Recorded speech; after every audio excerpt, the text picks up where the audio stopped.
What's up, Jets fans? Welcome to the latest edition of Jets Latest, where you get the latest on the Jets, Jets. I'm your host, the spitting statistician, Dane Martinez, and today we are once again talking about woulda, coulda, shoulda as the New York Jets literally fumble away their game against the Miami Dolphins on Monday night, and they wind up going to 0-4 on the season after a 27-21 loss. And let me tell you guys something right out the gate.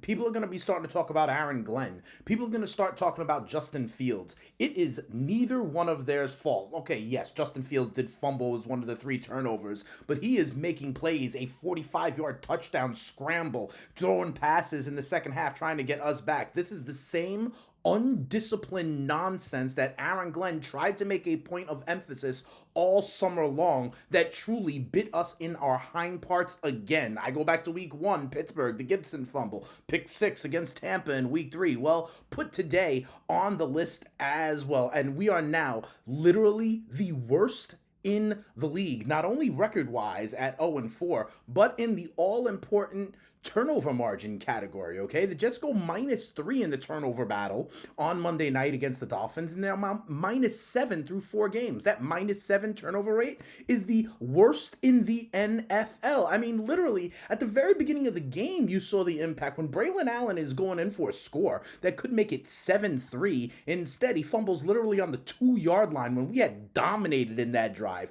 11 runs, only 1 pass. They were running for 6.9 yards to carry. That changed it. Ironically, on that next drive from Miami, Tua drops a shotgun snap, but they fall on it. We do not get the turnover. We still have not gotten a takeaway all season long, and they wind up scoring on that drive, right? We ran for 104 yards in our first 2 drives, but then they both end in fumbles as Justin Fields fumbles when he's trying to make a play happen scrambling on 4th down, right? This is a Miami Dolphins team that was 0-3, that was -5 in the turnover margin, just as bad as us. They go +3, and what do you know? All of a sudden, they can get a 17-3 lead. But then still, it's only 10-3, right, going into half or whatever. And what do? We fumble the opening kickoff of the second half. Isaiah Williams fumbles that. The Dolphins come back to score, and they make it 17-3. I mean, you are not going to win games with losing the turnover margin like this. It was absolutely pathetic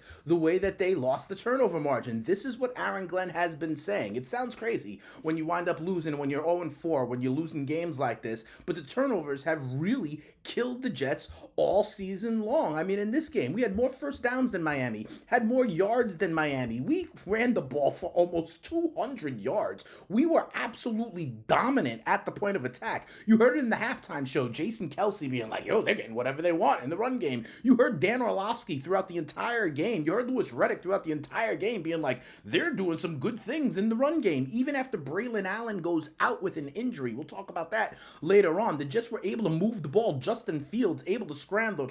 Justin Fields with a ridiculous 45-yard scramble for a touchdown on a big play. We have that ability. That's some of the dual threat that I was talking about. But the turnovers, if we're literally the worst turnover margin in the NFL, it ain't gonna matter, everybody, okay? Forget about the moral victories. If we are worst in the NFL in the turnover margin, it is not going to happen. And quite frankly, that is not the coaching. That is not the scheme. So any of the Steve Wilks, Tanner Angster, and Aaron Glenn, no. The other thing that it is not about the coaches is the penalties, okay? Once again, the penalties bite us in our hind parts. Look, the Jets were dominant in the run game. We ran for 115 yards. In the first half, we had 7.2 yards a carry. We ran for 197 yards in the game, okay? But the penalties kept on happening at bad times in the drives, and that's what got us behind the chains. And a lot of them, I lay them out here. Delay a game in the first drive, an illegal shift, another false start, an illegal shift, a false start.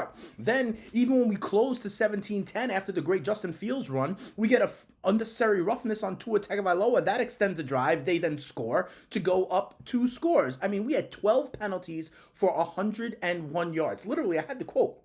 Orlovsky on the telecast is saying they're averaging 8 yards a carry. Just don't overcomplicate it. And that's the problem. We overcomplicate it with the penalties. We are able to stay on schedule. Remember that success rate metric I told you about in week 1? Remember when I told you the model could work, looking at the Philadelphia Eagles, running the ball and not necessarily passing the ball, right? It works. It works in the NFL. The Jets are able to punch you in the mouth. Brees Hall was running. Braylon Allen was running. Isaiah Davis was running. Justin Fields were running. They were all effective, and they were all keeping it on schedule until an illegal shift puts us behind the chains, makes it 2nd and 13. Until a false start makes it, 1st and 15. And then when we're in obvious passing situations or because of turnovers, we're down 2 scores, then it's going to be a little bit of a different game. Then they can double up Garrett Wilson, and then the idea of the second wide receiver can become a problem. But if we stay on our schedule, we can still do some things. I mean, again, coulda, woulda, shoulda. We could be 3-0, and instead we're 0-4. But literally 12 penalties for over 100 penalty yards in key times on drives is not going to cut it. 3 fumbles is not going to cut it. You saw a stat in the game. We were 31st in the NFL in third down conversion rate. Because a lot of those are third and long. When you put this Jets offense in knowing passing situations, obvious passing situations, it's not going to go well. What we need to do is be able to stay on schedule with the run. Look at that first drive. We ran the ball 11 times and threw it only once. And we were plowing to go in. The commentators were like, oh, we're stealing the soul of the opponent. This is so demoralizing for the opponent. And then we fumble. That is the way it has been going for the green and white here so far in this season, right? I mean, like I said, we outgained Miami in this game. We had more first downs than Miami in this game. We were stronger at the point of attack than Miami in this game. But if you're going to go -3 and you're going to have 100 penalty yards, it is not going to work out for you. And the funny part is, and if you've been here with Jets Latest ever since training camp, when Aaron Glenn had the officials at training camp, when we made a point about the pre-snap penalties, right? And we said, oh, Aaron Glenn's going to hold people accountable on this. We see how he is. This is not the coaching. These are the players, the details, the discipline, the exact points of things that we were talking about have become problems for us and continue to be. And what's worse, we continue to get beat up on Monday Night Football. We have more injuries to discuss here to key players. I mean, you saw Braylon Allen leaves the game in the second quarter with a knee injury. That one didn't look good. He did not return. Michael Carter left the game after actually friendly fire. Jamian Sherwood hit him in the head.